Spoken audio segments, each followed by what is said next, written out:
Good morning friends, स्वागत है आपका आरएम जी के जीएस के इस करंट अफेयर चैनल में। चलिए शुरू करते हैं आज का करंट। आज है 28 नवंबर 2024। तो आज के जितने भी करंट है हम सारे कवर करने वाले हैं। कल करंट हम लोग को नहीं बन पाया था क्योंकि मेरा तबीयत थोड़ा सा भी खराब चल रहा है, इसीलिए। चलिए उसके पहले जो ब्यूटीफुल कोट्स है उसको क्लिक कर लेते हैं। ईश्वर जिसका सर्वनाश करने का विचार बनाते हैं उस व्यक्ति को पहले गुस्सा दिलाते हैं। ये यूरिपिड से कहना है। ये भी दार्शनिक रह चुके हैं। कहाँ का? तो ये ग्रीस का है ना। इनका कहना है कि ईश्वर जिसका सर्वनाश करना चाहते हैं, जो सर्वनाश करना चाहते हैं उसे पहले गुस्सा दिलाते हैं। लोग गुस्सा होते हैं और आधा गुस्सा में गलत काम जरूर ही करते हैं। और गुस्सा तो हर व्यक्ति के लिए अंधकार का रास्ता की तरफ ले जाता है। चलिए आज का पहला क्वेश्चन है, COP29 में प्रतिवर्ष ग्लोबल साउथ देश के लिए कितना धनराशि मिला प्रतिवर्ष के लिए? हालांकि ये बहुत कम है ना। 1.3 लाख अमेरिकी डॉलर ये निर्धारित किया गया था, लेकिन 300 अमेरिकी डॉलर जो है अभी शुरुआत हुई है देने का, है ना। ये निर्धारित था, मतलब इतना देना था लेकिन इतना नहीं दिया गया। तो दिया कितना गया? तो 300 अमेरिकी डॉलर। चलिए आगे बढ़ते हैं। प्रसार भारती ने कहाँ OTT प्लेटफॉर्म लॉन्च किया है? तो प्रसार भारती ने हाल ही फिलहाल में गोवा में क्या हो रहा है? तो अंतर्राष्ट्रीय फिल्म महोत्सव चल रहा है। अंतर्राष्ट्रीय फिल्म महोत्सव चल रहा है ना। गोवा के कौन से शहर में? तो गोवा के पणजी में, है ना। गोवा की राजधानी पणजी, तो पणजी में अंतर्राष्ट्रीय फिल्म महोत्सव चल रहा है और 55वां चल रहा है, ध्यान रखिएगा। कैमा 55वां, है ना। वहां प्रसार भारती जो कि भारतीय चैनल है, इसने OTT प्लेटफॉर्म लॉन्च किया है। चलिए आगे बढ़ते हैं। तो नेक्स्ट क्वेश्चन है कि हाल फिलहाल में, है ना, किस देश के साथ अपनी मुद्रा के साथ व्यापार करने की साझेदारी की? तो मालदीव के साथ। देखिए पहले जो व्यापार होता था वो डॉलर से होता था, है ना, लेकिन वर्तमान में जो व्यापार होने शुरू हो गए हैं वो मालदीव वाला देगा भारत को, क्या देगा? रुपया, है ना, और भारत देगा मालदीव को, है ना, मालदीव करेंसी जो है वो देगा, है ना। रूफिया उसको बोलते हैं, रूफिया, ध्यान रखिएगा। मालदीव की करेंसी को रूफिया बोलते हैं, है ना। तो इससे क्या होगा कि जो डॉलर से जो भाव बढ़ जाते थे, सामान का जो मार्केटिंग प्राइस बढ़ जाता था वो कम हो जाएंगे। चलिए किस राज्य की सौर परियोजना के लिए अरब ने ऋण मंजूर किया है ना। तो किस राज्य की सौर परियोजना के लिए? तो ये है सॉरी ADB, यहाँ पे थोड़ा सा ADB हो जाएगा। ADB अरब लिखा गया है, ADB, है ना। एशियन डेवलपमेंट बैंक ने ऋण मंजूर किया है। तो असम के लिए, असम में सौर परियोजना लगेगा, है ना। और प्लस इसमें क्या होगा? तो इसमें कुछ ना कुछ, है ना, $1 मिलियन का अनुदान मिलेगा। $1 मिलियन का अनुदान। अनुदान का मतलब कि इसका लौटाना नहीं है, प्लस अगर जो भी पैसे मिलेंगे उसको बहुत कम ही ब्याज पे लौटाना है एशियन डेवलपमेंट बैंक को। चलिए आगे बढ़ते हैं। फिक्की फिक्की के नए चेयरमैन कौन बने हैं? तो हर्षवर्धन अग्रवाल फिक्की के नए चेयरमैन बन गए हैं, है ना। और फिक्की का मुख्यालय कहाँ है? मुख्यालय है न्यू दिल्ली। चलिए आगे बढ़ते हैं। भूनीर, है ना, पोर्टल किसके सहयोग से विकसित किया गया है? यहाँ पर से है, विकसित किया गया है। तो भूनीर पोर्टल जो है वो जो है CGWA एवं NIC, है ना। थोड़ा सा इसको जूम कर लेते हैं। CGWA एवं NIC के द्वारा, है ना। CGWA क्या होता है? तो लिख लीजिए, सेंट्रल ग्राउंड वाटर एजेंसी, है ना। NIC क्या होता है? तो नेशनल इंटेलिजेंस, है ना, सेंटर, नेशनल इंटेलिजेंस सेंटर होता है। हाँ, central ground water agency, national intelligence centre, है ना। इसका पूरा फुल फॉर्म है, ध्यान रखिएगा। फिर से बताता हूँ कि CGWA centre ground water agency, है ना। NIC नेशनल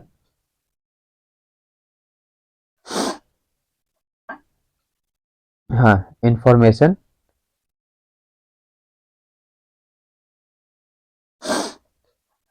सेंटर, है ना। चलिए आगे बढ़ते हैं। 2024 2024 का, है ना, PT5 किस ग्रह का अस्थायी चंद्रमा था जो पृथ्वी से दूर जा रहा है। एक क्वेश्चन में आया है, तो ये पृथ्वी का ही अस्थायी चंद्रमा जो है एक स्थापित किया गया था। लेकिन प्रॉब्लम क्या हो रहा है कि 7 अगस्त को ऐसे मालूम चला है, 7 अगस्त को ही मालूम चला है कि धीरे धीरे दूर जाना शुरू हो गया है, अपने कद से दूर जाना शुरू हो गया। चलिए नेक्स्ट क्वेश्चन है, IPL इतिहास का सबसे युवा प्लेयर कौन बन गया है। वैभव सूर्यवंशी, है ना, बिहार से बिलोंग करने वाला व्यक्ति है, बच्चा एक है और मात्र 13 वर्ष का है ना। IPL को शुरू हुए 2008 से शुरू हुआ था, तो समझ लीजिए कि IPL का शुरू हुआ हो गया 16 वर्ष, और ये 13 वर्ष का बच्चा जो है इस बार IPL खेलेगा। हाँ, अब कौन से टीम से खेलेगा, तो राजस्थान रॉयल्स से खेलेगा। ध्यान रखिएगा, एक टीम है राजस्थान रॉयल्स, उससे खेलेगा IPL में। चलिए नेक्स्ट क्वेश्चन देखते हैं। नेक्स्ट क्वेश्चन है, हाल फिलहाल में झारखंड में चुनाव हुए हैं, तो झारखंड के नए CM जो इस्तीफा दिए और फिर से शपथ ग्रहण करेंगे, वो दोनों एक ही है, हेमंत सोरेन, हेमंता सोरेन इनका पूरा नाम होता है। चलिए नेक्स्ट क्वेश्चन है, संविधान दिवस कब मनाया जाएगा, तो 26 नवंबर, है ना, 26 नवंबर 1949, है ना, वो संविधान बनकर के रेडी हो गया था, लेकिन 26 जनवरी को ये लागू हुआ, है ना, पारित हुआ था 1949 को, इसलिए संविधान दिवस 26 नवंबर को हम लोग मनाते हैं। नेक्स्ट क्वेश्चन तरफ आते हैं, राष्ट्रीय दूध दिवस कब मनाते हैं। राष्ट्रीय दूध दिवस जो है हम लोग मनाते हैं 26 नवंबर को, है ना। उसमें श्वेत क्रांति, हाँ, श्वेत क्रांति के जनक माने जाते हैं वर्गीज कुरियन, वर्गीज कुरियन, वर्गीज कुरियन के जन्मदिन पर 26 नवंबर को हम लोग दूध दिवस मनाते हैं। डेविस कप, डेविस कप किसने जीता है ना। डेविस कप के बारे में हम सारा डिटेल आप लोगों को दे चुके हैं, तो डेविस कप आप लोग बताइएगा किसने जीता है, और क्वेश्चन ए बताइएगा, ऐसे तो इटली ने जीता है, क्वेश्चन ए बताना है कि डेविस कप किस खेल से संबंधित है ना, किस खेल से संबंधित है। चलिए नेक्स्ट आते हैं, नेक्स्ट जो क्वेश्चन है वो है, अब कोई बहाना नहीं चलेगा, एक कैंपेन चल रहा है ना, अब कोई बहाना नहीं चलेगा, एक कैंपेन है जो किसने शुरू किया है, तो उनका नाम है अन्नपूर्णा देवी, है ना। ये चलाए हैं कहाँ, तो महाराष्ट्र से शुरू हुआ है ये। इंडियन बैंक के नए CEO कौन बन चुके हैं, तो विनोद कुमार इंडियन बैंक के नए CEO बन चुके हैं। टाइम्स हायर एजुकेशन 2025 का रैंकिंग नंबर 1 यूनिवर्सिटी कौन बना है, तो टाइम्स हायर एजुकेशन 2025 में नंबर 1 रैंकिंग की यूनिवर्सिटी बन चुका है ऑक्सफोर्ड, यहाँ पर ऑक्सफोर्ड होगा, है ना, ऑक्सफोर्ड यूनिवर्सिटी। भारत के लगभग 3 यूनिवर्सिटियां हैं जो इसमें शामिल हुए हैं।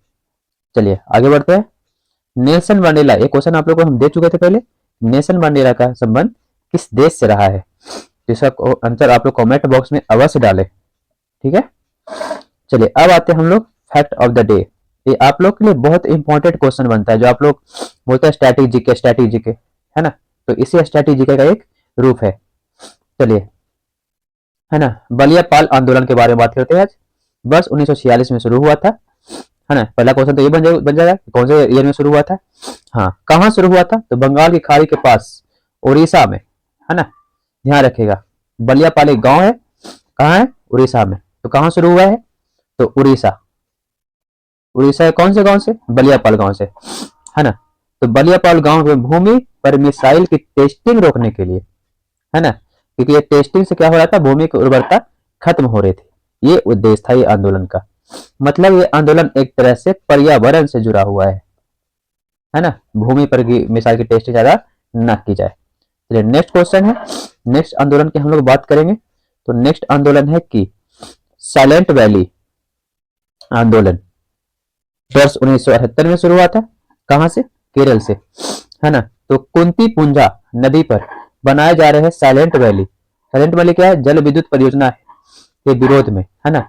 साइलेंट वैली क्या दिक्कत हो रही थी कि इस जल विद्युत परियोजना से बचाने के लिए, है ना, प्रोजेक्ट बचाने के लिए जल विद्युत, साइलेंट वैली, वैली मतलब एक घाटी बोल सकते हैं उसको, एक घाटी को बचाने के लिए, है ना। दो तरफ से पहाड़ होता है, बीच को वैली को घाटी बोलते हैं। इस घाटी को बचाने के लिए पूरा का पूरा आंदोलन चला था। चलिए आगे बढ़ते हैं। जो आज का जो क्वेश्चन ऑफ द डे है उसको भी डिस्कस कर लेते हैं कि खजुआ का युद्ध किस किस के बीच हुआ था। तो खजुआ का युद्ध हुआ था औरंगजेब और शुजा के बीच, है ना। और इसका आंसर आप लोग अवश्य पर डे दे, है ना, क्योंकि जब तक हम 100 क्वेश्चन पूरा करेंगे तो एक पूरा का पूरा सीक्वेंस आप लोग के पास चला जाएगा 100 क्वेश्चन का। ठीक है, चलिए। और रौसिहा, लास्ट क्वेश्चन का आंसर है रौसिहा। तो आज का आंसर हो जाएगा, एक मिनट, हाँ, आज का आंसर हो जाएगा ऑप्शन नंबर बी। तो इसी के साथ आज का वीडियो जो है आप लोग का समाप्त होता है। थैंक यू एंड धन्यवाद। आपका दिन शुभ रहे, ऐसे ही करंट के साथ बने रहे। करंट आप लोग को बहुत फायदे करने वाले, क्योंकि हाल फिलहाल में भी बीपीएससी का एग्जाम है, एएलपी का एग्जाम चल रहे हैं, है ना। सिविल कोर्ट क्लर्क आने वाले हैं, वो 22 को एग्जाम है सिविल कोर्ट क्लर्क। एनटीपीएससी का एग्जाम, है ना, फरवरी से मार्च तक में ले लिया जाएगा। तो सारे एग्जाम अभी लगभग लगभग आने वाले हैं। एमपीपीसी से एग्जाम चल रहे हैं, तो करंट आप लोग अवश्य के ध्यान दें। थैंक यू एंड धन्यवाद।